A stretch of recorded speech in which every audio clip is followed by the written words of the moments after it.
कि एक बहुत बड़ा डाकू था। जब वो पकड़ा गया तो जब उस पर मुकदमे चले तो उसने बहुत सारी चोरी करी थी, हत्याएं करी थी,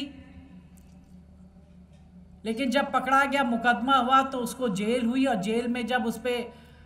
मुकदमे का निर्णय हुआ तो जज ने कहा कि इसने बहुत अपने जीवन में हत्याएं की हैं, चोरी करी है, डकैती करी है, तो उसको फांसी की सज़ा सुना दी। आप सब लोग जानते हैं जब फांसी की सज़ा सुनाई जाती है तो फांसी की सज़ा सुनने से पहले जो हाँ जेल का जो कर्मचारी होता है, जेल का जो जेलर होता है, वो आता है और उससे पूछता है कि भाई तुम्हारी आखिरी ख्वाहिश क्या है, तुम्हारी आखिरी इच्छा क्या है। क्योंकि मान्यता है कि भाई चाहे वो गलत व्यक्ति था, लेकिन अगर उसके मन में कोई आखिरी इच्छा है तो वो पूरी कर दो, जिससे कि उसकी आत्मा ना भटके। तो उससे भी जब पूछा है कि भाई तुम्हारी आखिरी इच्छा क्या है, तो उस डाकू ने कहा कि मैं आखिरी इच्छा अपने माँ को एक बार देखना चाहता हूँ। तो फौरन जो है उसकी माँ को लाया गया और कहा कि भाई तुम्हारे बेटे की आखिरी इच्छा है और तुम्हारा बेटा तुमसे आखिरी समय में मिलना चाहता है, अंतिम समय में मिलना चाहता है। माँ भी उससे मिलने के लिए जब जेल में गई और जब उसके कक्ष में गई तो बेटे ने कहा कि माँ मैं तुम्हारे कान में कुछ कहना चाहता हूँ। और जैसे माँ ने अपना कान उसकी तरफ किया तो उस डाकू ने, क्योंकि उसका डाकू तो जेल के अंदर था, हथियार तो था नहीं उसके पास कुछ, तो उसने अपने दांतों से अपने माँ के कानों को काट दिया। जेलर ने उसको पकड़ लिया और कहा कि भाई तुमने ये काम क्यों किया,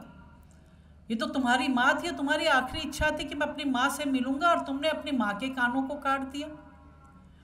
तब डाकू कहता है कि जेलर साहब, ये जो आज मैं इतना बड़ा डाकू बना हूँ, जो इतना बड़ा हत्यारा बना हूँ और जो मुझे फांसी की सज़ा हुई है, उसके पीछे का कारण ये मेरी माँ ही है। क्योंकि जब मैं छोटा था